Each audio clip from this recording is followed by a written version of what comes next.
New for 96. With your hosts, Kevin McCauley and Chris Nguyen.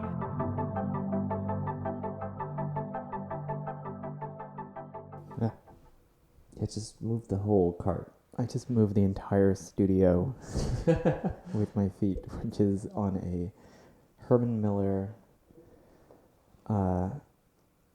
rolling cart. And I just put on like socks because I was barefoot in my home, and I just realized that there's like a hole in it. So this is much worse than being barefoot. Because now look, I can. Oh my god! I thought you were changing your socks. I thought that's why you left. No, I went to go blow my nose so that I wouldn't be sniffling throughout the entire podcast. That's good content. It's great content. Snifflecast. Anyways, welcome to another episode of New for 96. Yep. Bringing that enthusiasm into the monotone new year. as we can get it.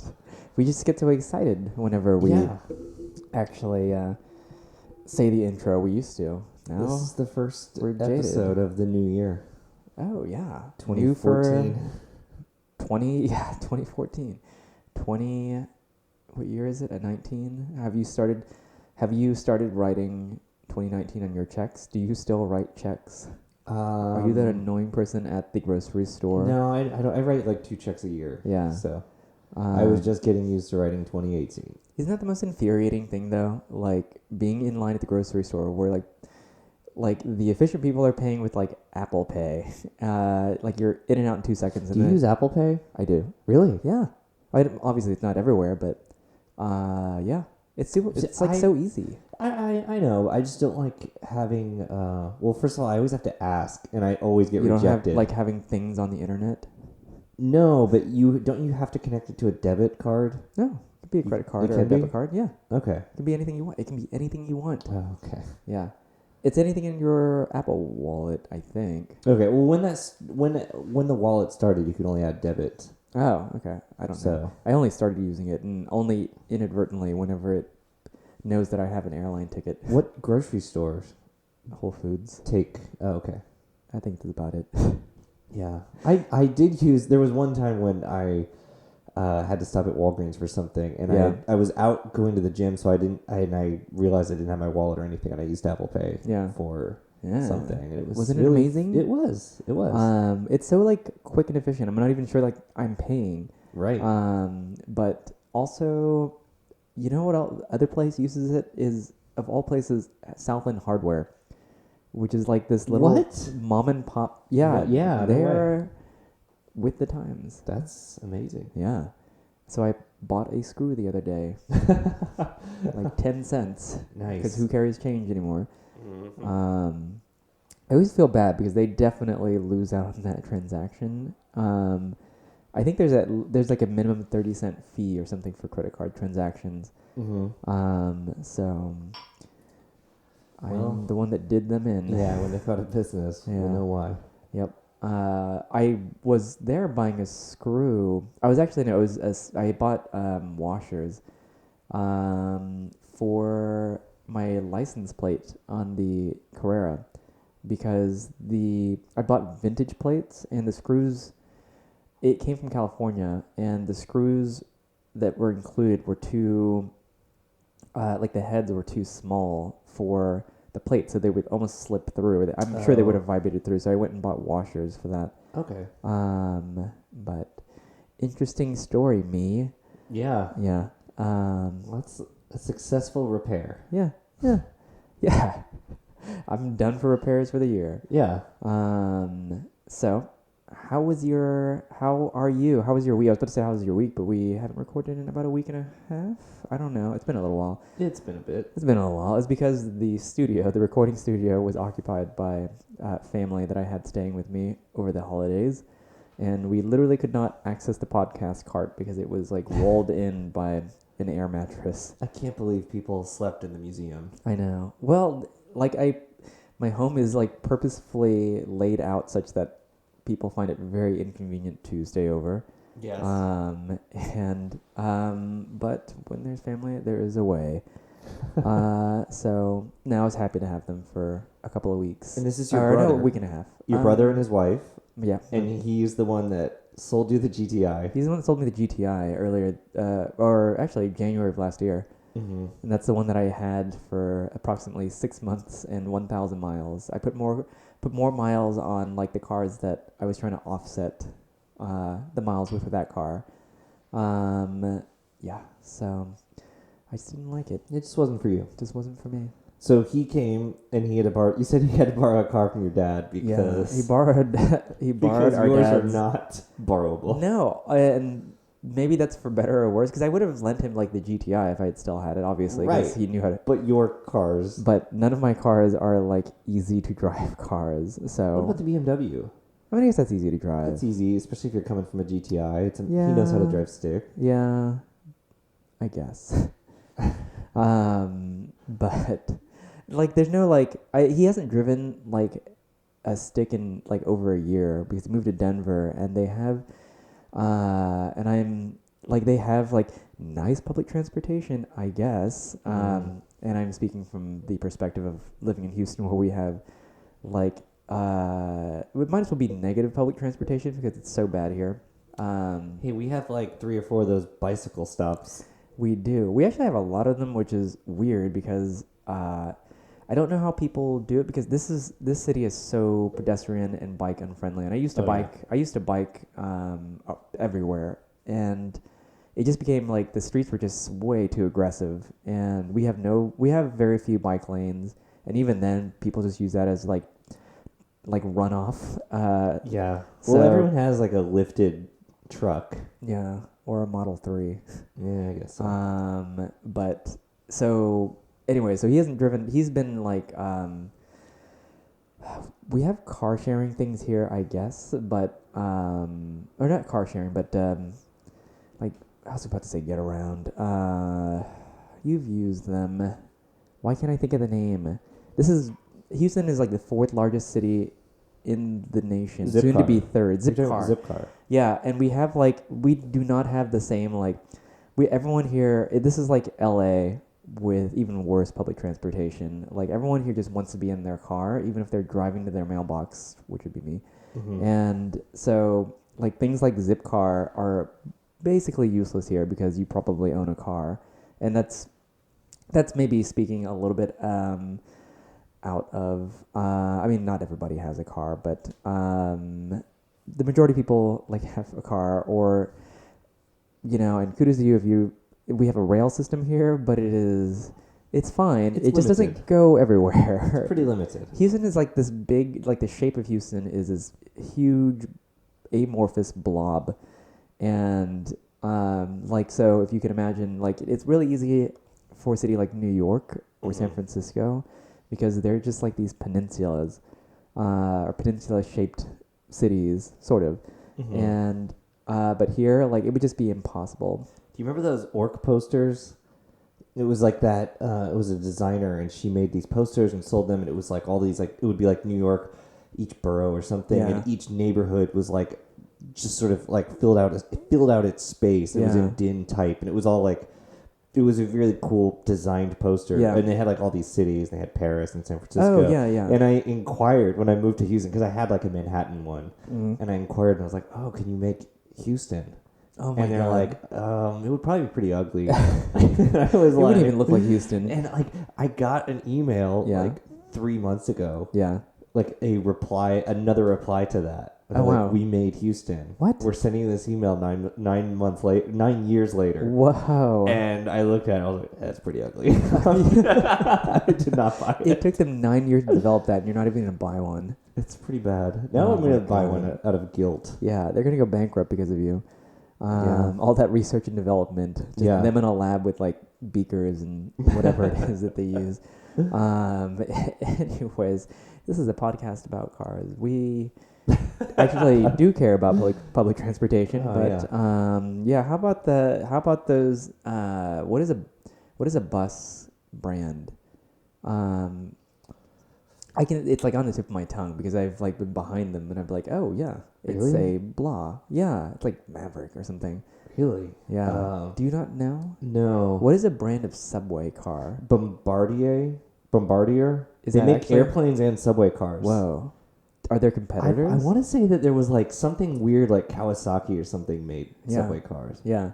I don't know. Really? Are there? Why didn't we research this before you posed I don't know. this question? My mind is open now to this idea that there are I'm pretty sure brands. Bombardier is one. It's like a Canadian company that makes like small commercial jets, and and I think they make subway cars.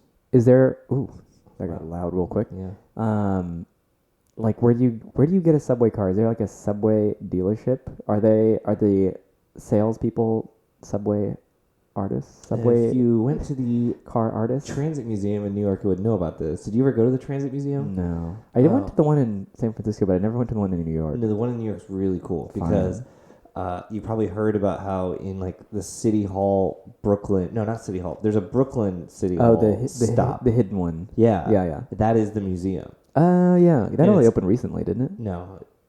Really? But it's lined with like they have like in each. I think they have like 4 or 8 subway cars on each side. Yeah. With like period ads, and it's all like different old subway cars. You can go in them, and they all have like the period ads or like period maps, like the Vignelli map and stuff. I was really fascinated with like the underground in New York.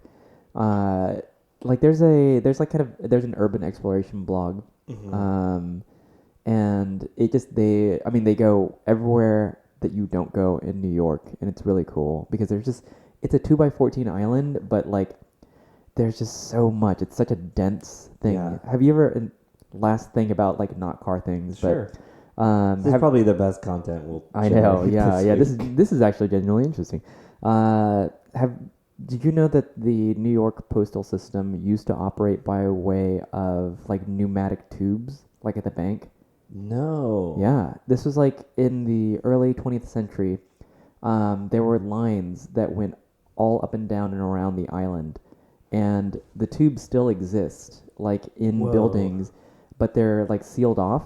But you can they didn't do anything to cover them up, or at least a lot of them. And so you'll see these like tubes where like distribution centers, it wouldn't be like a center. I think it would be like a building would be a distribution center. Like a major center of business or something, and they would just receive mail. And I think they said like it turns out like yes, it was a little bit faster to do that, but it was like tremendously expensive to keep the system up and running. And human labor was a lot like more efficient. Well, I'm sure also like the pressure needed to send something more than like the distance of a bank. Yeah. You know what I mean? Like to send it a large distance would be a lot. That is crazy to think that these things like would shoot for miles. So that Wow. what are like a retro future way to solve something? I know. Yeah. It's like Futurama. Jetsons. It's Futurama. It's Futurama. That's how you got around. Yeah. Anyways. Do we have topics? No. Okay. Yeah. You just rolled your eyes because you know I've got like 4 rants I planned. know you do. Anyways, you have on this list the Rolls-Royce Cullinan. Oh, Cullinan. Yeah. This is my red-headed child, Cullinan. Oh, yes. He is going to prep school next year. Cullinan.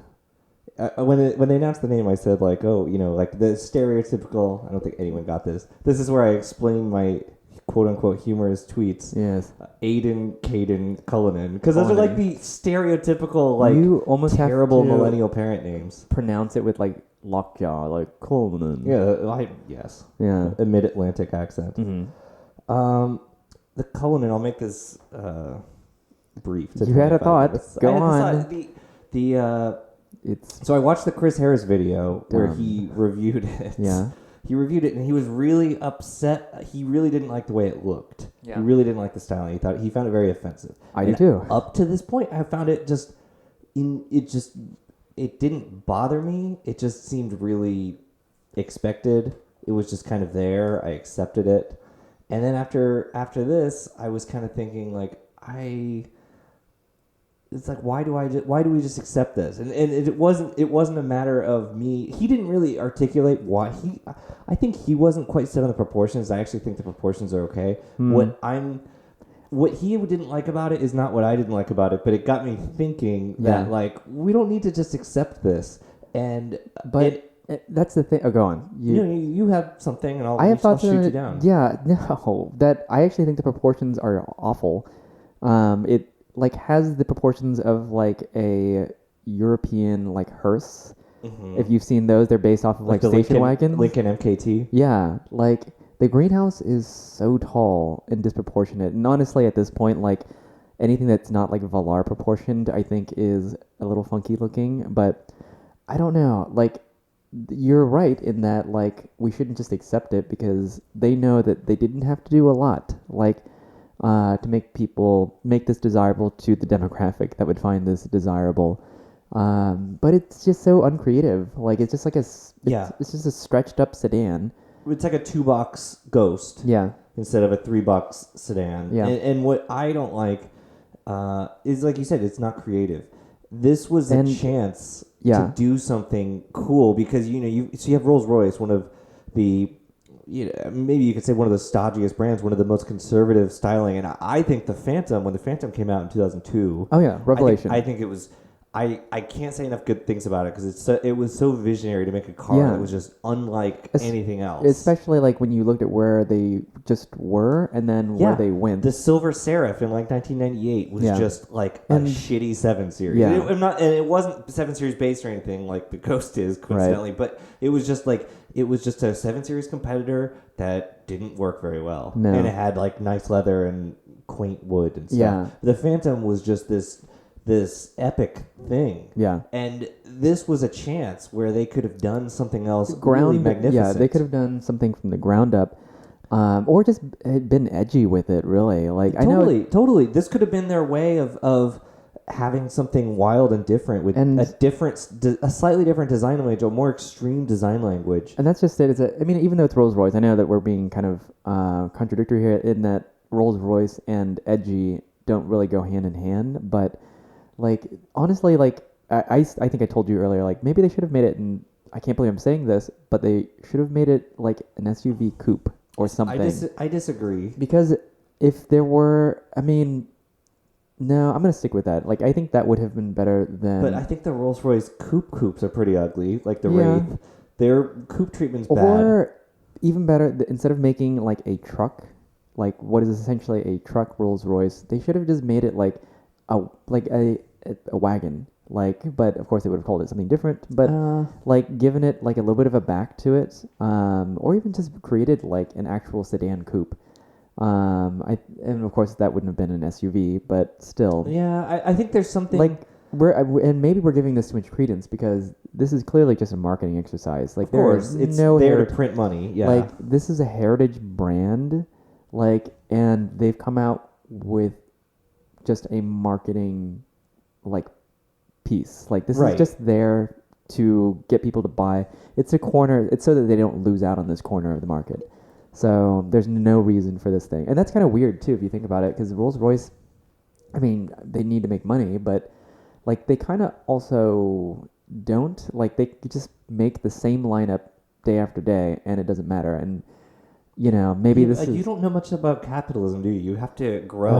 You have to grow, or else you're failing. Do you think that I would be really curious about the finances. Granted, these are owned by like larger companies like Bentley and Rolls-Royce, etc. But Rolls-Royce I think is owned by BMW. Yeah. So yes, but how many of these are they actually going to sell? You have to show that you're gonna this will outsell every other Rolls-Royce. This will absolutely outsell every Rolls-Royce. I wonder how they it's so much more appealing to people. I wonder how the Bentayga is doing. The Bentayga is pretty ugly. Yeah, it's pretty ugly. It's pretty bad. I've seen a lot of them around. Really? Yeah. I see enough. And here's the thing is that I see a lot of them around and they look so normal. But they're terrible. And that's just it. Like, it's this expensive thing that you could also add. Well, unless it has the $400,000 clock, so you should just put it out with your trash. Tourbillon clock too. Once I found out that they had a $250,000 clock option, that immediately made the ones without the clock complete garbage. Yeah. But yeah, it's true, because if you're going to buy something that represents excess, like, you might as well buy the thing that actually represents excess. Yeah. It's the like, oh, there's another door that you could pass through. How do you get through that door? Right. Fraser reference. Back But to the Cullinan. I get why they did an SUV. I get why they're doing a marketing I get why exercise. any company does an SUV, of course. But I actually, the purpose of it, I think, is slightly interesting in that just like a Veyron, you can get in, be in complete luxury, put your foot down, and go 250 miles an hour. Sure. This is like kind of not the speed, but you can go on this terrain like a Range Rover, but you're in more opulence and comfort more insulated from that. Has the press in any way, like any of the press releases, like mentioned its off-road prowess? Yeah. Has it? Yeah. Really? Well, in this Chris Harris video, he did drive it off road and says like, it is. I'm not saying it's going to be. Look, I think it's pretty decent off road, and it's what very is it? insulated. Is there something underpinning it? The Ghost, I believe. Okay. Yeah, I don't know. I don't like it, probably because like I have a thing about like heritage brands. Like you've seen my house. I like collecting iconic pieces of furniture and other just kind of like design objects based on like the story that it tells. And Rolls-Royce, though I'd never ever want one, like is one of those heritage brands, which obviously, you know, they do have to make money in order to stay alive. But it's just a weird exercise. I wish they could have found a way to make a Rolls-Royce SUV. They just made an SUV. They didn't make a Rolls-Royce SUV, in my opinion. I think this was the chance to do something really bold Yeah. and visionary, and they didn't take it. No. And it bothers me because I would expect you're waving your finger. I would expect because I would expect that after 18 years or Yeah. 15 years of conservative styling from, they did the Phantom and then they really aren't allowed to change anything. And I get, if you're a designer, you'd be frustrated. And then it's like, okay, we're doing an SUV. It's like, hey, let's go. Now, I'm not saying like, I'm not even saying do something extremely styled, but I'm saying make it even more of this. Well, so the Phantom was a Rolls-Royce of the time. Like we live like in the early mid 2000s. This is what a Rolls-Royce looks like. Yeah. We now live in 2019. It's the same because they didn't change it. Yeah, because they didn't change it, and they could have made like the Rolls. I mean, it was a Rolls-Royce. Okay, the Phantom was a Rolls-Royce of the future, and the Cullinan could have been like the Rolls-Royce of 2019. Maybe it is because it's an SUV. Right. So yeah. I guess, and I expressed this to you earlier. One of my rants that actually seems to have found people agreeing with me is that I think headlights and taillights should get smaller as we progress technologically. My favorite example is like the Jaguar XF. The concept car had like beautiful slit headlights, and then the production car had those kind of Buick-looking ones. And then they did an LCI, and it kind of was closer to the concept car because it was like the lighting technology allowed them to make smaller headlights that produce the same amount of light. I think this is the one car where you could spend $20,000 on headlights. Yeah, and they should have. They didn't. They just. It would have been cool, like because honestly, the like Rolls-Royce's like aesthetic icon is the grille and the hood ornament. It's not just that, but it's like it's the size of the grille and the contrast. Like the small headlights create this contrast where the grille looks even bigger. And the taillights are really small. And I think if you went even further with minimizing those lighting things, it would be really crazy looking. You know what else is really disappointing? Because we pulled up a photo of the Cullinan here, and I know this is just one of the wheel options, but it's kind of disappointing. Like, look how the proportions. I think one of the things that made the Phantom kind of cool was the overscaled wheels, and they're kind of like classically designed to it. But proportionately speaking, like it gave it so much presence. Like it didn't look odd. And I think on the Cullinan, like it almost like let me see. I don't know what the wheel options are. Those are not good. That's a rendering. Yeah, it's a render. That's the worst thing I've ever seen. Yeah, this looks like it was on the Lincoln MKZ. It's like a very chromed, multi-spoke wheel. It's just like it's not elegant. You know what? I think if you look at the Phantom's launch wheels, like they're really elegant because they're not designed. They're just like They're just big, chunky. they're just huge, like and like discreetly designed. Right. And the Cullinan's wheels speak exactly to what they're trying to do with that product, which is give it mass appeal instead of making it this like discreet luxury choice, I guess. Because I think they could have done that, and it would have had the side effect of being like having mass appeal by way of its like presence, anyways. Also, I think it would have benefited from a much more useless, like maybe gun slit. And I don't necessarily like that about new cars all the time, but like that, like more of a gun slit, like greenhouse versus like this huge tall thing. And I don't know. I don't like it.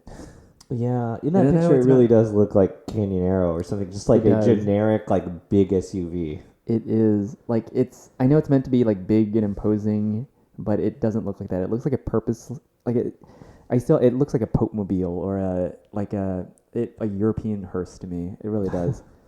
Yeah. So Anyway, well, I got my thing. you, out. What do, yours, yeah. what do we have next? Oh wait, I wanted to talk about this. Fine. So you probably know that Lexus, when Lexus was developing the LS called the F-1, they rented a house in Laguna Beach. Mm-hmm. Yes, it's in my Lexus book. Yeah, well, I was reading that Lexus book. Oh, And, when? Online, it's on Google. Oh, I was fine. looking up about the house. I'd seen something about the house, and I was like, I wonder where the house is. Mm-hmm. I wasn't able to find it, but we gotta.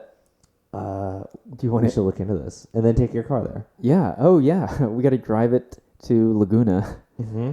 Well, apparently they rented this house in like '85 Yeah. to do research about the American market and Oh, yeah. what like, luxury buyers drove. And they and just drove European luxury cars around Laguna here's Beach. the thing. Like, if you look at this book, it's really fascinating. So Google it, find it, or even get it. Because I bought the book because I found it at half price. I think half price books, and it is a like soft touch cover with a Lexus like emblem. Like it's an actual it's a plastic one, but it's a badge, so it's like real in 3D. And you can open it up, or I'm sorry, like it has like, it's terribly typeset, by the way. I don't know if you recall, like I don't know if this had the design of the layouts in there, but the typeface, probably for the demographic, was very large. But it went through the story of like what the depths that they went through for researching like what American car buyers wanted, because this car was for the American car market only. And so they went and they would take like spy photographs of like yuppies. The demographic was yuppies, like where they shopped, like how they live, what they did with their kids, etc. It was kind of creepy, like this Oppo research that they did. And it shows like in this book, it shows like photographs of people in like Mercedes W123s and like E24s and etc. because that was of the era when they were doing research, and then they developed the car. And That's very cool.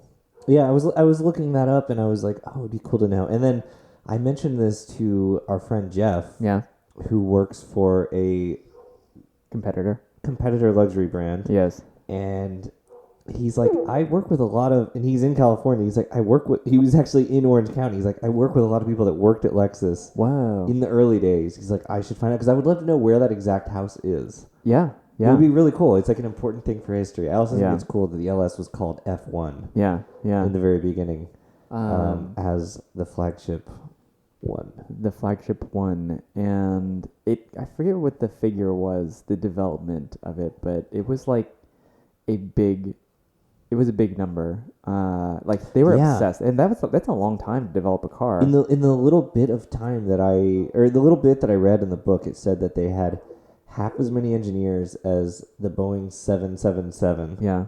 Which was developed in the like early 90s. Yeah, that's crazy. Which is insane. And the book is like right there, but we're too lazy to. No, that's really get far up, away. yeah. But yeah, it talked about how the first draft of the styling was a lot more radical and American focused, and like Lexus, like the Toyota was a little bit scary. Their models in the book, like they have the rolling models, it looked. I remember like a few of them, and they looked like big Cressidas, basically. Okay. Or like future Cressidas, because those were designed in the 80s, and this would have been like the late 80s to 90s Cressida, the last gen Cressida. But anyways, it was like it had that kind of like narrow body, or that very like pancake body look to yeah. it, with Yeah. big greenhouse. It was a Yeah. Cullinan. That's like big on big, but there's like, I wonder if the police siren can be heard right now. I hope so. Yeah. Flavor. Sound effects. Yeah.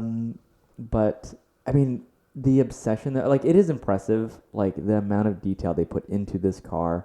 Like, there's a whole like section dedicated to like the design of the key, because at that Wow. time, like, big rubber key heads or big plastic key heads were not like a standard, and so they gathered all the luxury manufacturers' keys and said, Akio Toyota was like, I want a better key than this. I want the best key. Like, I want someone to hold this and say, like, this is the best key ever designed. And so they came out Wow. with like their big.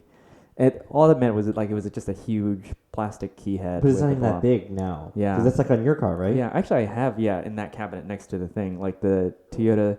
So the Toyota Celsior key is the same as the Lexus key of the era. Mhm. I even have like the wallet keys and everything that came with the car. But yeah, I mean, it is genuinely like a nicely designed key. It doesn't look like an old car key. Right. And mine even has and the LS had this too, but it has an integrated remote unlock. But like European cars at that time, if you ever looked at an old BMW remote unlock, it just looks like a Clifford alarm or a Viper alarm like thing.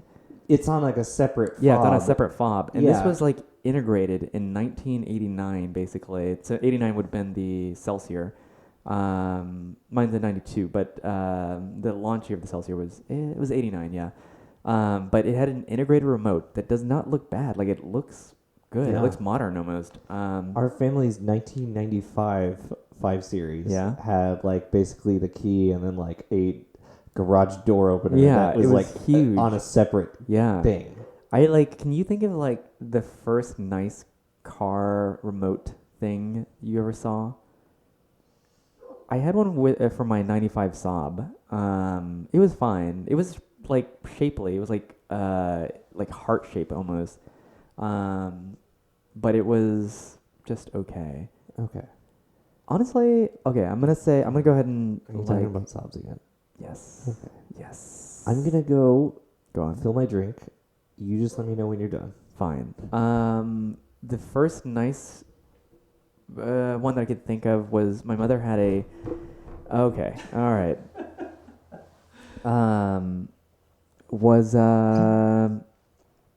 My mom had a '97 Lexus ES300, and that was a nicely designed like key remote set, I thought, because the remote was a separate piece, but it was like as big as it needed to be, so it just surrounded the button, so it was no bigger than the key was. So that was kind of nice, I thought. And then Toyota used that for like every car going forward, I think, until not even recent times. But are you texting? No. I'm gonna not talk until you're done. I thought you were talking about Saabs. I was. Actually, the Saab 9.3. Have you ever seen the remote for a Saab 9.3? I'll talk about this because it actually is kind of cool. No, please. Yes, I'm going to talk about it. And I have a remote in that cabinet too from a Saab 9.3. So the Saab 9.3 remote is a it's a literal handful. You hold it like the Kia Stinger remote. You hold it like a missile launching button. Do you know what I mean? Like, sorry, you lost me. You said oh my Saabs? God. It's like this oblong like thing, and the like unlock button you use with your thumb, and the other buttons you use like your pointing finger and your middle finger to activate it. You hold it like a missile launching thing. Okay. Yeah, that's cool Because it's like born planes. jets. Yeah. Yeah. Kevin is very impressed right now. Were there jets front wheel drive? He is impressed. He is as impressed as the tow truck drivers that I told the same stories to while they were hauling my Saab around. What did you have on the next? You can't call. You have to just motion to me. So actually, this is pretty on topic though, because I sent you a thing about like the Soarer, this Toyota Soarer, which is a domestic market SC 300 400, and so the much unloved first generation Soarer. Wait, was that the first? No, it wasn't the first. Okay. The first was it looked like a Supra. Okay. The Supra, you hate that generation. Yeah. But it looks like the second gen, and I like it. I think it's good. But this is what we would have had here in the early mid. Isn't the one you're talking about the third gen? Would be Celica Supra first, second. No, it would be the second. I think the Supra with the Supra name. The ugly, really large one was the third one. Which one is the ugly large one that you speak of? Actually, they all fit that description. No, like the one that just sold for 120. No, that's the fourth gen. Is that the fourth gen? That's the fourth gen. What gen am I missing? I don't know. Fine. I'm talking about the Wedge. Yeah, I think that's the third. Is it? Yes. All right, you look that up while I speak about the Soarer. I don't really care. Please. God damn it. I care. Okay, anyway, so ever since, I'm not a huge JDM person, but I bought the Celsior, and I kind of wanted to buy a Toyota Soarer to kind of have like the 90s dream Japanese pair of like luxury cars, and the Toyota Soarer would have been kind of a nice complement to the Celsior LS400. But the Soarer, when they developed it, was the most advanced car that they ever had, or that they had done at the time. And I didn't realize that.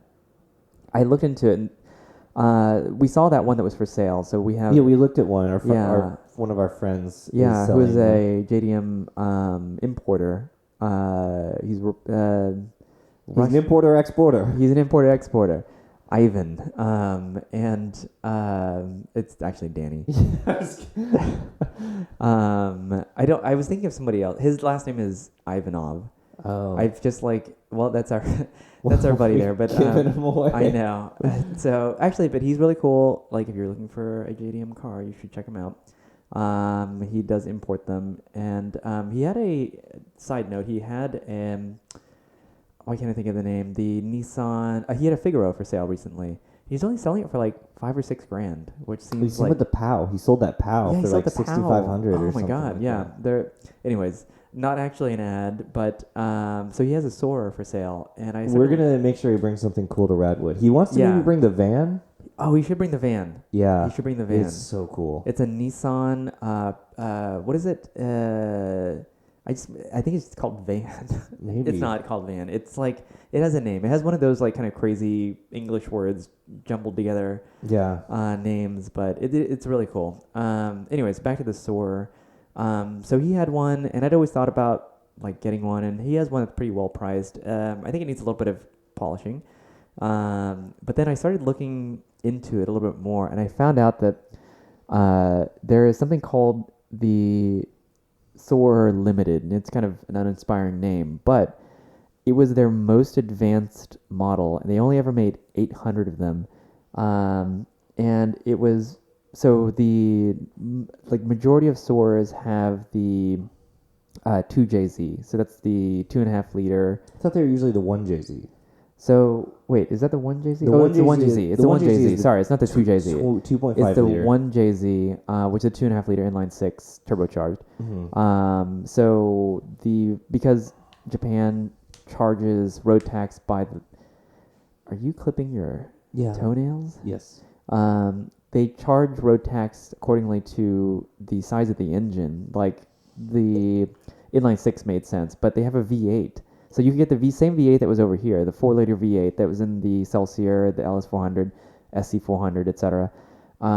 And because so few people would have wanted that because of the expense to keep it on the road, it was limited to their like top of the line edition, which also had 4-wheel steering, like active suspension with no controls, meaning it was completely computer controlled.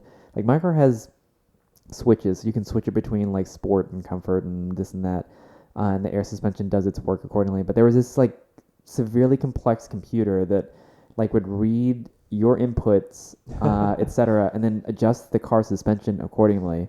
And it was, I think, 873 ever made, and Top Gear, like old Top Gear, old Top Gear. Jeremy Clarkson did a review when that car came out, and was just like blown away by like the computer technology basically that was jam packed into this car. And I thought it'd be really cool. And I found one for sale in Houston, and it looks really cool with factory like BBSs, and it's also very well priced. It also has like $492. It had like factory like sat nav with like touchscreen this and that. Here's the thing, it is so cool. Like all of this technology. I mean, you can get it now, obviously, all day long. But like none of these things. This model, only 873 were ever made worldwide, and all those features that I just talked about were only ever made for those 873 cars. And so I think this car was priced at like 10 grand. Like if anything ever broke, like including the suspension bits, the touch screen, like the 4-wheel steering, like it is like you could never replace it. Like it's just like so rare. Yeah. And so that killed that idea like pretty quickly. Pedantic thing, but yeah. I think the 1JZ suits that better. It is, and it's better known for that. Like, so I mean, it would be a more special engine to own, because I was looking at it kind of the opposite way. I was thinking like, oh, well, it has the V8, and so that V8 we had over here, right? So it's serviceable, right? But every single thing else would not be. Yeah, and I imagine I imagine that someone that could work on a 2JZ could work on a 1JZ. Yeah. Like, and that's the thing, is that like those have been available for import for so long now, and Houston actually has a large community of people who can work on that stuff. And so that wouldn't be like a bad proposition, I'm sure. I don't know. But no, that's cool. I didn't know about that car. We should post pictures of it. Yeah. Like it's just like, when I was a kid, like I was super nerdy about like car tech. Like, the more buttons it had, like the cooler I thought the car was. And like that car I didn't know about, when I was a kid, I had no idea that car existed. I knew, of course, of the Lexus SC, but just that had all that future technology in it, like, was just mind blowing. It's yeah. I guess it's not that surprising they didn't offer an equivalent here. It would have been like $100K. Yeah, well, like the Celsior. I have a pricing sheet from Kananaga Toyota that listed my spec Celsior at the equivalent of $120,000. Wow. So if you had all that like weird tech packed in there, and of course like it was, the economy there was different and etc. But that's true. At any rate, yeah. So this was their flagship car, Toyota's flagship car. As far as like technology and performance, I guess, went at the time. But when did it turn for you where you became less impressed by the tech? I mean, not less impressed by the tech, but I mean, if that was the be-all, end-all for you, and obviously that's not your priority now because you don't have 3 2019 model year vehicles. No, I'm like reversing it, like as when little did that tech as happen? possible. Man, I don't even know. After the Prius? Honestly, it was probably the Prius, because I was really big at one point in time. I was really fascinated, at least, by like EV technology, and the Prius was like kind of a inexpensive way to kind of get into it. And that was probably the last time I was really like truly, and not to say that, I mean, that car had a lot of tech in it, but it was all in the powertrain. Yeah. So it wasn't like, although that was one of the first cars with, like, I remember I like still am a nerd at heart, about like car tech, fancy car tech, even though I don't want it. It's not that I don't want any of it. I'm not a curmudgeon in that, like, I think that like technology in cars is bad. I think it's great and fine for like modern cars, but Personally, like right now, I'm not like super interested in it as an ownership experience. But that car was one of the first cars with like self-parking technology. Yeah. And you could only get it in Japan. Well, even also like Prius. backup camera in Yeah. like 2003 or 4. I Yeah. mean, that's still pretty early. Yeah. And LCD screen. Like, The Soarer, the 92 Soarer had a factory backup cam, which I know is like not anything, but kind of wow, that's really weird cool. and cool that they had that back in the day. Like if you had told me about backup, I don't even know when I first heard of backup cameras. Yeah, like my Prius, it was an '06, had a backup cam, and that was the last car also that I had with a backup cam. And I will say, like, that was a really nice piece of technology to have. And of course, now all cars have backup cams. But Yeah.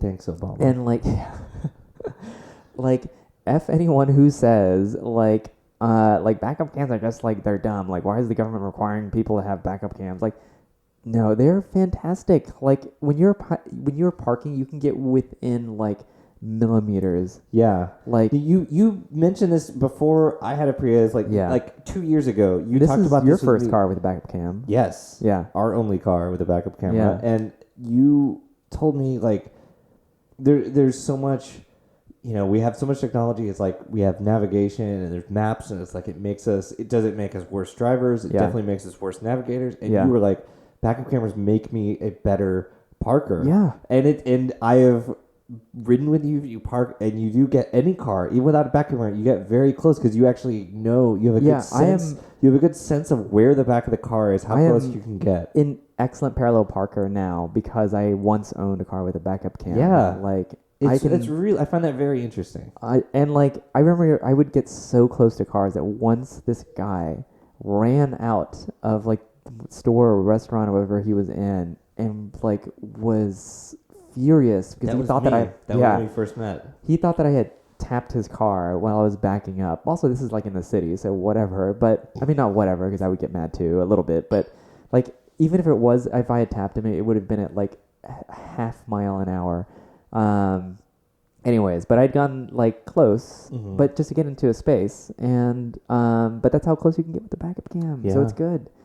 I'm astonished also whenever I see a car with backup cams, backup like sensors, and there's like a dent on the bumper or a scrape or something. I mean, I guess it could be from somebody else's car. Yeah, it could be. Yeah, it's likely a Camry.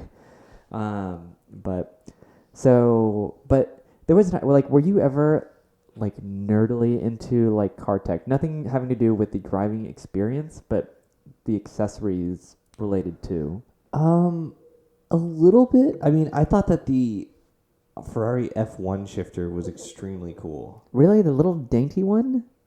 The technology behind it is an automated clutch. Yeah, but And- it's a horrible. Yeah, but at the time it was like the cutting edge thing, like straight from Formula One, like Yeah. the best. At the time, it was like the fastest transmission in the world. Yeah, I don't like, but even as a kid, even though I didn't understand, like, before I could even drive and understand, like, driving dynamics, that seemed, like, wrong to me somehow. Like, it just seems so mismatched to that car. But it seems so cool and like bleeding edge. Yeah. But that has to do with the driving experience, though. Like, you were never fascinated by, like, buttons and things that made cars, like, everything but the driving of the car.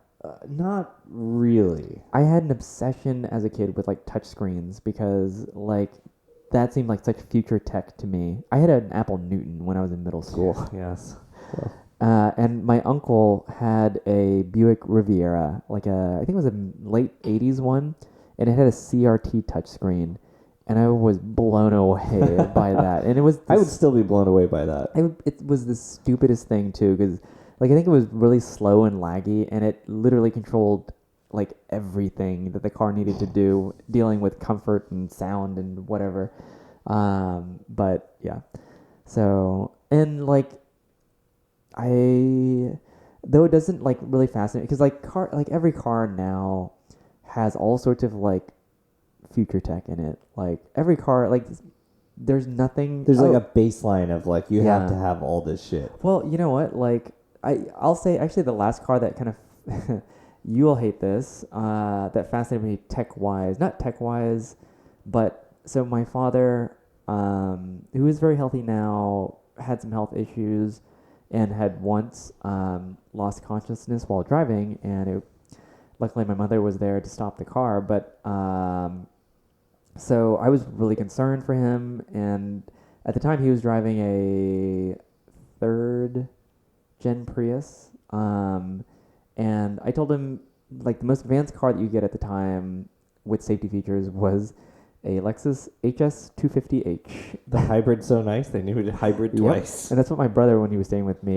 had borrowed. But excellent. Because you let me drive it once, which was monumentous for me. Yeah, because there's certain cars that like are on my bucket list, and I'm talking Prowler, HS 250H, the hybrid, the hybrid version of the HS 250H. The hybrid version. It has to be the hybrid version. Which would be the only version. I know. Yes, but it's hybrid sedan 250 hybrid. It is. It is. There's cars that I always wanted to drive, ironically, and that is one. And you indulged me and let me drive it. I did let you drive that, and like it. Here's the thing: it doesn't actually get that good of gas mileage, like, because they've loaded it with so much like stuff. Because at the time, they had already had like the RX 400H, I think, but. They had. But even that, like, didn't get that great of gas mileage. It just, like, mitigated, like, the gas mileage that it got. So it got, like, marginally. Anyway, so this car, they came out with, like, pre-collision. I think the Prius at that time, if you got the top spec, had some of these features, if not all the same features. But, so it had pre-collision, like, stopping. But it didn't brake for you automatically. Like, it broke for you automatically, but it didn't stop for you automatically. It just like hit the brakes to reduce the speed before you hit something. And of course, when he got it, like, we had to try it out, and like I had my brother hold out like a huge piece of cardboard. I probably shouldn't have had my dad in the car at the time, but like, so we were driving towards my brother holding out this huge piece of cardboard to see if the car would stop. And like we had to do it a few times, which speaks to how good the technology was. And it finally did slam on the brakes, and of course that like startled my dad, which is probably not a good thing to do. I'm just thinking of that Volvo, like that video where that Volvo just drives out of that hangar and crashes. Yeah, they're trying to test the auto braking thing, and the Mansfield bar did like it like fooled it. So I'm not exactly well versed on like the whole Toyota small car hierarchy of where all these things. I don't know what's based on what. You've got Matrix, Echo, Corolla, things like that. Yeah. I always thought the HS250H looked like a spitting image of an Echo or Corolla, and not like a Prius. Like it looked substantially worse than a Prius. It's why it didn't sell, and they only had it for 4 years. But it was actually based on the Japanese market Toyota Avensis, which would have been like it existed like 4-door TC. Yeah, I don't know. It existed like in between. Like I'm sure it was based on another chassis, but it existed like in between the Corolla and the Camry. Okay. So, but they should have.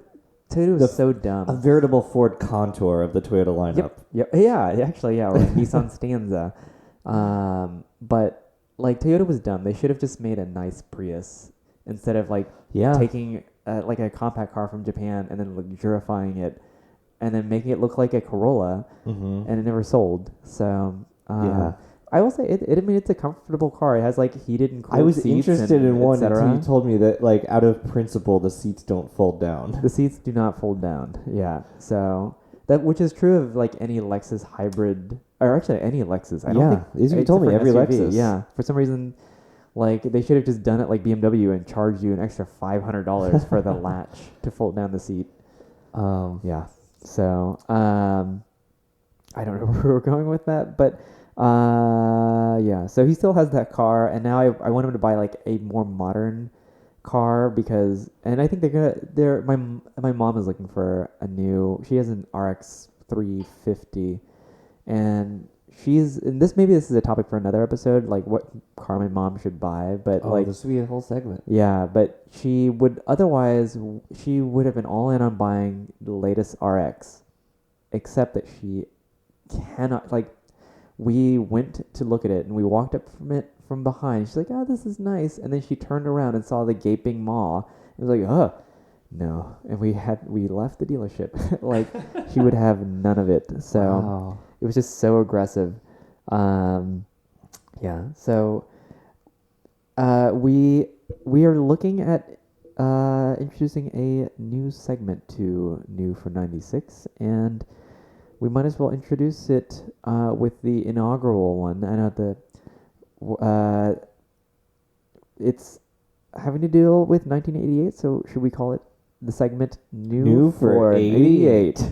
Okay, so this is the new segment. We're going to look at the cars that came out for a particular year, and then comment on the cars that came out that year. Yes. And we've chosen 1988 to kick off things. I had mentioned, Yes. I had said like a drive daily send to the crusher Okay. situation. All right. So I'm going to give my 3 Go on. for that. Wait, okay. Do you want to do it like that, or do you want to go down a No. list? I want to do that and then go down a list. Okay. Can we All do right. that? Sure. Okay. Do it. Well, maybe you go to the list. No. Okay. So drive. Live television, folks. This is how it's made. Oh yeah. So drive like once. Suzetta Marauder V16T. Oh, yeah. I would drive that once. Yeah. Daily. I would daily E34 or 5 Series. Okay, yeah, of course. Perfect choice. Yeah. 1988 was introductory year. These are all cars that are new for 1988. Yeah. And then sent to the crusher. Yeah. This is my own ignorance here. Go on. Actually, also I've got another drive. Yes. Another drive. Mazda MPV. No, fuck you. What? The That was MPV yours? was amazing. I'm saying drive. Oh, drive. I was thought you saying I said have kill. another drive. No, sorry. I transitioned badly. Oh, okay. I would drive an MPV also. Okay. I didn't realize. I guess I forgot that the first gen was rear-wheel drive and related to the 929. The MPV was? Yeah. What? I had no didn't idea know about that either. How? Because it looks so stubby. It really does. But it's cool. It's a cool, like, It looks like a multi-purpose brontosaurus. multi-purpose vehicle. It looks Yeah. like a brontosaurus's head. Yes, it does. You actually know what I'm talking about. Because it's so stubby. Yeah. Yeah. Yeah. So my kill would be Yes. the Audi V8. Ooh, bold This is choice. no, it's not. This is my ignorance. But though any Audi from like that, like pre B5 era, Yeah. fuck it, trash. You know, I mean, if it's not a Quattro, I don't give a shit. yeah. I don't know enough about them except that they have bad drivetrain placement and are ugly and are probably like chronically unreliable Yeah. for a non-rewarding experience. Yeah.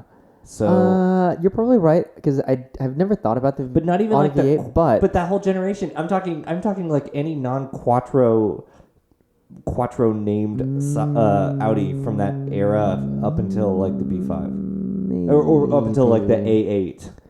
maybe. Was the 100?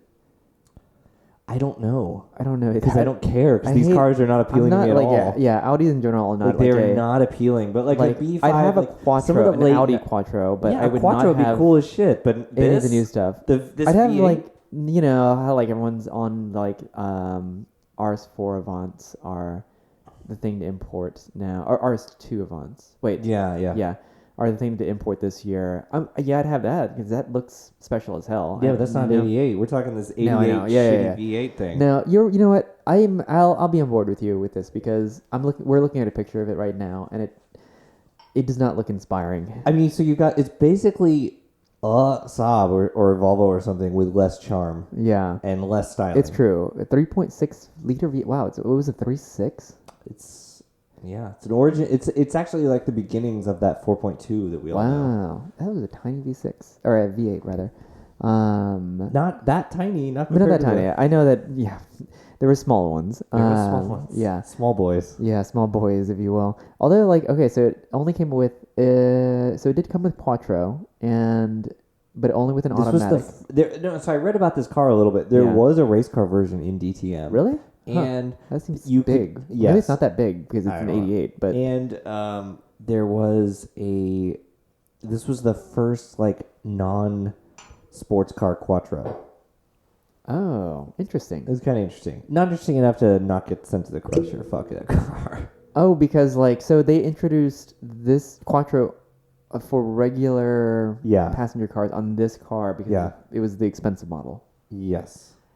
I remember watching the retro review for this, or on the Motor Week one, and I don't recall what the review, if it was positive or negative, but it was just weird. Also, it was just called the Audi V8. Yeah. Also, how do you pronounce Audi? I say it like that. Audi, neighbor. Yeah. Yeah, not Audi. No. I don't know that I've ever looked it up. How you pronounce it, but anyways. This show's not about how you're supposed It's to not do things. about facts. It's about what we do. Yeah. Okay, fine. All right, so let's go. You're right. Let's do You're this right. list. Okay, let's go to the And list. then afterwards, you can give your drive, marry, No, kill. I'll do it right now too. I tell you what, I will drive. I would drive the MPV because I think the MPV is cool. I would marry the show because that's a I left that for you. lifelong. As a kid, I loved that Matrimony. car. Yeah, Super high and- output matrimony. Oh man. I'm gonna go kill with the Hyundai SC Coupe. The You Hyundai shut your mouth. Scoop. Really? Yeah, I hated that thing. That looks so bad. You do not love this. The Tiburon, fine, but the Scoop, the SC Coupe, I prefer to say Scoop. this looks so bad. It was based It on. looks like everything else. It was based on a Hyundai XL. But it has 2 doors. It does have 2 doors. It was look at the even Wikipedia had to have sporty and coupe in quotation marks because it wasn't actually any of these things. That's actually really amazing. That's amazing. Yeah, that's fine. I'm not Okay. going to argue that. All right, I'm not going to so- argue that. Audi V8 bad. That came out 1988. Can we make this window bigger? bigger? Or, You- I mean, I feel like there's You something want, cut you want me off. to maximize it? Yeah, there. That's Okay, perfect. Thank all you. right. Dude, when you zoomed in, Yeah, well, because I thought you were I could- having old no, I could problems. read it. You were just there was stuff cutting off. Fine. Okay. Audi V8, bad. BMW E34 we mentioned, great. Good. Z1, Ooh, pretty cool. pretty cool. We saw one at Radwood, LA. Did and- we? It was my first one. Really? Oh, did you not see it?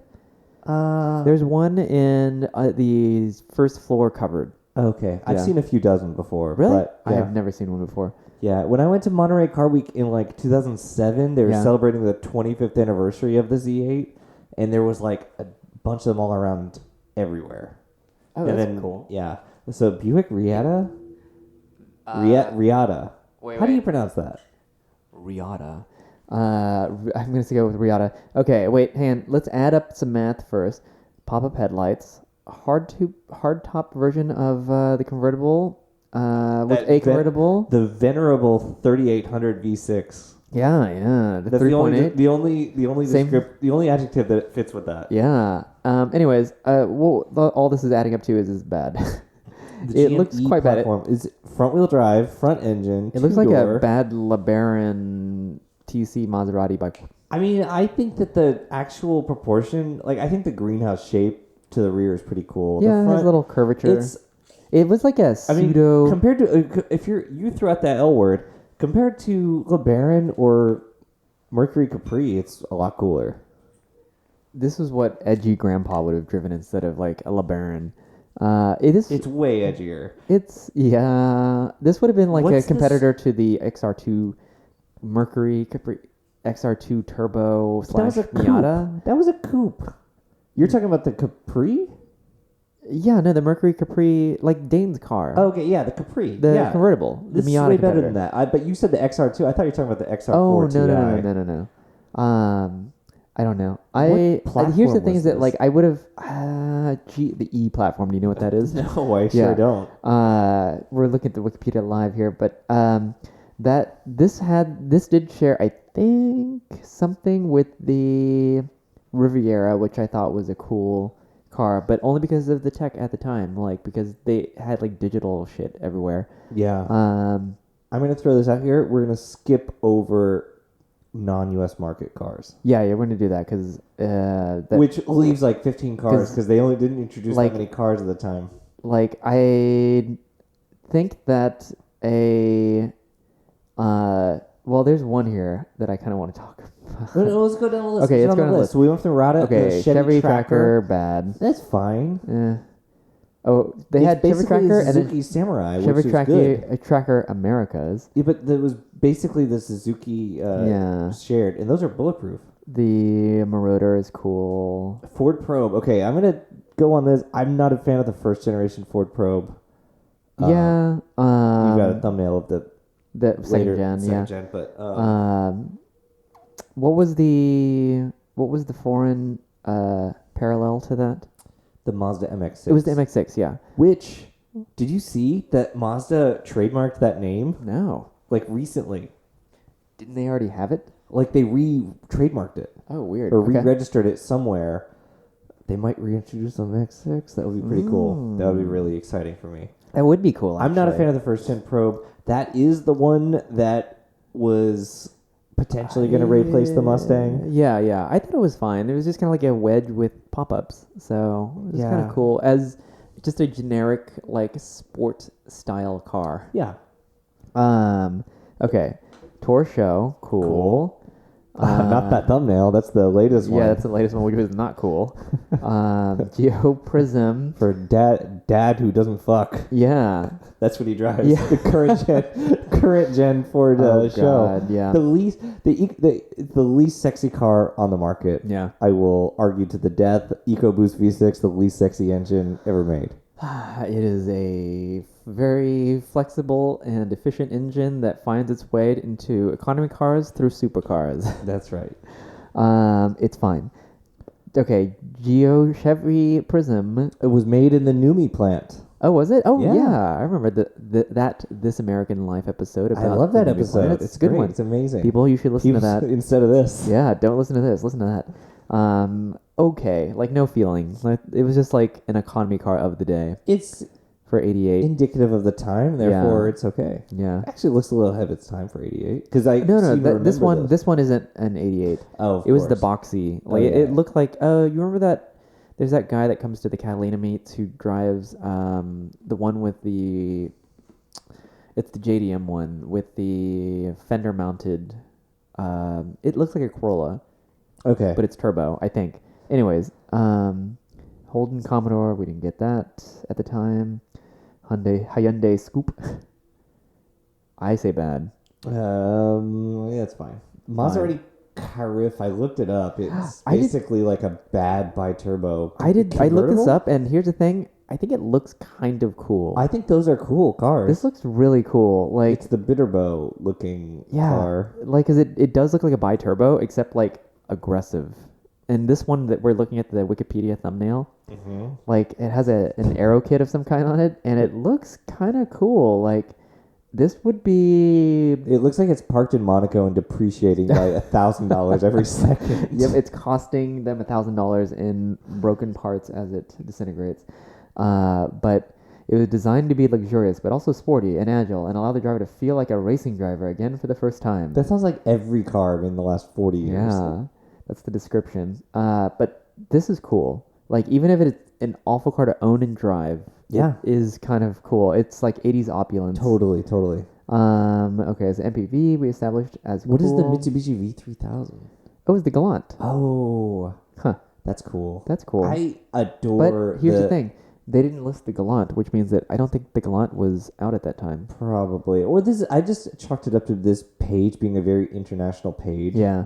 But the Galant, like the second gen, like the 98 generation. Oh, that was good. I thought they're so pretty. I thought Mitsubishi's had like such a good design language for sedans back then. Like the Diamante looked really good. Yeah. I like that. Okay, Opel Vectra we did not get here, although I'm sure it was here as a GM platform of some kind. No, we of course didn't have a Renault. I don't even know if we had a Vitara at the time. We did. I think it was basically like that Chevy Tracker. We certainly didn't have a Tata. Oh, we did have a Corrado, We and did. the Corrado looked good. All Corrados look good. Yeah, I think so. I have very little knowledge of Corrados. I don't have a huge amount of knowledge other than I know that they came with V6s or VR6s. And they had the active spoilers. I think the last gen had an active spoiler. I don't remember if previous gens did. But good. Yeah, good Corrado. Of course, we had the Passat B3 was introduced. I actually like this one. This was the one with. Oh no, I'm wrong. I was thinking that this was the one with the noseless. Oh, that was like 93. Yeah. What was that? No, wait. Hang on. We were wrong. Did this really come out in 88? Oh, it didn't come out in the U.S. in 88. Okay. It came out in Europe in 88. And it came out in the U.S. in, I can't even tell when. I think it was like, it was early 90s. It was like 91 or something like that. 90 or 91. But the last time I saw one, which was nearly a year ago, it stopped me in my tracks. So that's pretty cool. That's pretty cool. I think it's cool. Like, it had such, like, look at I loved the, like, no face. Yeah, no grill. Yeah, no grill. That was cool. And then the one that I was like, what is the Wartburg 1.3? This was definitely like, when did the Berlin Wall fall? Because this was. This is something that like Jeremy Clarkson would be like hunched over driving in for like a bit. Yeah, I'm actually not even sure what country this is from, so I'm just like making that country here. no longer exists. Okay, wait. This was East Germany. Yeah, it was the Barkis plant in Karl Marx Stadt, Chemnitz. Yeah. Otherwise, I haven't. I don't know anything else about it, but it looks kind of weird. Did you just say 920 were built? Wait, really? Where? What do you see that? Scroll down. Although Wartburg 1.3 trans. Only oh wait, no, a total of 152,000. Yeah, this was a car for the people. Yeah. Until the Berlin Wall fell and there was no market for it. Yeah, it's kind of weird. Like, it's kind of weird cool. Like, it looks like a modernized version of like an old car. Like they couldn't produce, like if you made a new car from Ford, like parts from a Ford Ranger. Yeah, exactly. Like because this is like all like those old what was that like? It is basically like one of those old Eastern European cars that they made well into like the 80s, but it was designed in like the 40s.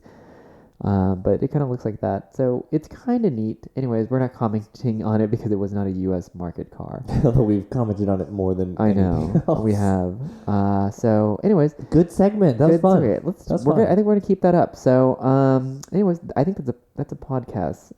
Wait, did we have one more? We did have one more, but I think we're coming over time here, so we're gonna put it in the next one. We're gonna talk about the E36 Touring because you can start importing those, and hot take, I don't like them. And it's not a very hot take. I'm a wagon fan. But you posted a picture of that M3. It was a conversion. That was cool. Someone had converted an M3 E36 or an E36 Touring into an M3, and it looked good. But I tell you what, I don't think it looks good. Like it just in general because I know it's too round. The butt's too round. I get that, but imagine the spectacle of having an E36 totally. M3 it would be wagon. A total spectacle. Like same thing like when E30 Touring started like showing up here. Yeah. But if you had an E30 Touring with an M3 conversion, it would be kind of like, I don't know. But an E36, I don't know. I think that'd be really cool. Would it? Yeah, I guess E30 it would. With but flares. it'd be so fake. Like it'd be. Yeah. I don't know. But this is fake too because they didn't have one.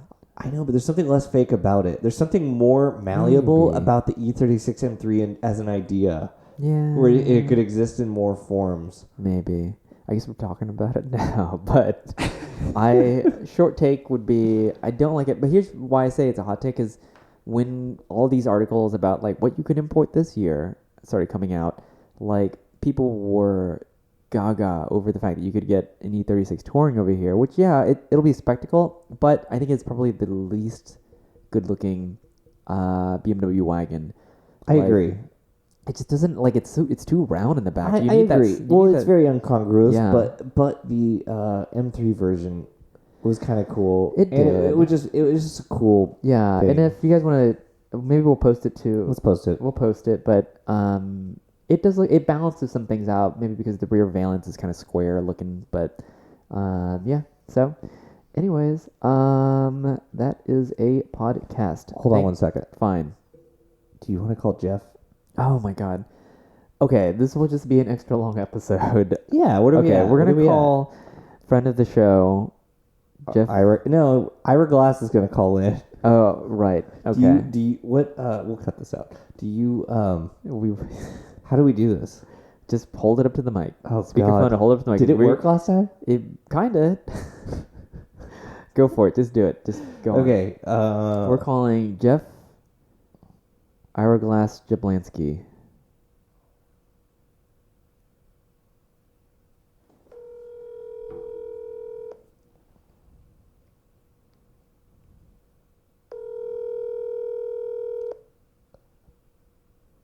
Hang on tight here, folks. This is Daryl Costy speaking. Oh, Jeff, Oh. you are a valued listener of our podcast, and so we have saved you for the last 30 seconds that we have remaining. Yeah. Did you hear all that? Yeah, who am I?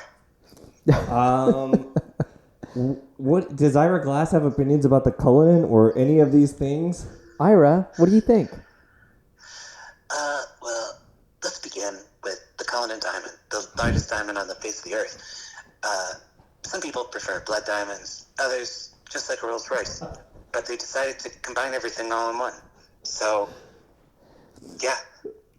Wow, that's No real thoughts. incredibly insightful. It That's was way better than what we had about insightful. that car. Yeah. If I'm honest, like through the headphones, that could have also been James Gandolfini. Hey, it's Tony Soprano. It's Dano Soprano, but Oh. Tony Soprano needs himself a Rolls-Royce. Oh, yeah, you're switching from the Escalade to the Rolls Royce? yeah.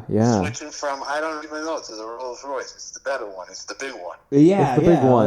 That's exactly what he would say. Do you remember on the show he bought his wife a first gen Cayenne turbo? Yeah. Yeah. How did that car work out for you? Bad. It worked out real bad.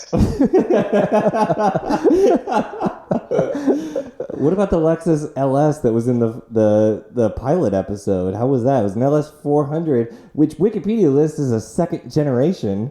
It is. It's a second gen facelift. It was an LCI. Yeah. So Wikipedia was correct. Oh, I don't. You know what a life change impulse is when you toss a guy in the river. That's an impulse. Oh my God. Life change. Is that when one of those guys they go abroad to Paris or something? Wow. Yeah, that was terrible. I mean, best segment ever. Jeff, how are you? Doing okay. How Excellent. are you? Where are you currently right now? This very spot, very moment. I could give you some latitude and longitude. Yeah. You're here. This is Culver City, California, also home of NPR West. Yes, you're there with Steve Inskeep. Yeah, I'm doing Planet Money here. Oh, Yeah. Michelle Norris. And Michelle Norris. Yeah, try Don't you spelling dare that. say Michelle. How's the Bolt doing, Jeff? Oh, it's at the shop. No, My still? car is at the shop again. Still? Can I tell you something? I don't want to name names here, but I'm going to. Oh my God. I had a mechanic poorly repair my car that was in an accident. And I'm not going to shame anybody on this very widely listened to podcast. I hope Tony Soprano does something worse than shame that person. Yeah. I already took care of that.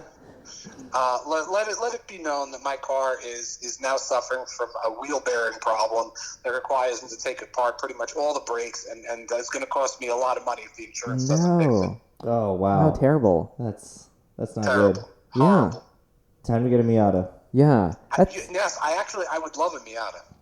Yeah. You know what's weird is that I never think about like EVs as having like regular car problems because you only ever think about like the powertrain, like the battery or the motor, but like that it has like wheel bearing issue. I mean, like obviously that's due to the accident and etc. But still, it is weird.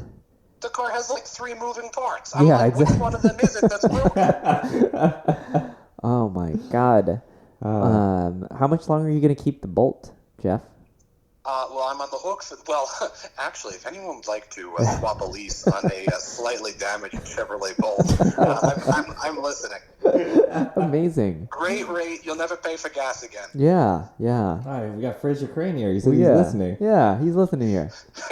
I'm listening. All right, we're gonna let you go because we've been recording for Yeah, 2 we'll have hours you and on. 15. Yeah, we'll have you on a real one. we've gone over time here, but we'll have you on again Yeah. very soon. Good. That's good. Yes. All right. All right. Goodbye, Jeff Jablansky. Thank you, Jeff. Talk Bye. to you guys soon. All right. Bye. Bye. All right. Tony Soprano was pretty Tony, good. yeah, it was spot on. All right. Carry us out. Oh God, are we still ending this? Like, Ugh. I we're mean, cutting no one's out- listening right we're now. cutting out so much of this. Nope. This will be the first one that you edit, so good Yeah. luck to you. The first 15-minute episode. Yep. Check us out on Instagram at newfor96. I think it's all spelled out. And then you Yep. can also email us at newfor96@gmail.com. Excellent. Thanks for listening. Bye. Goodbye.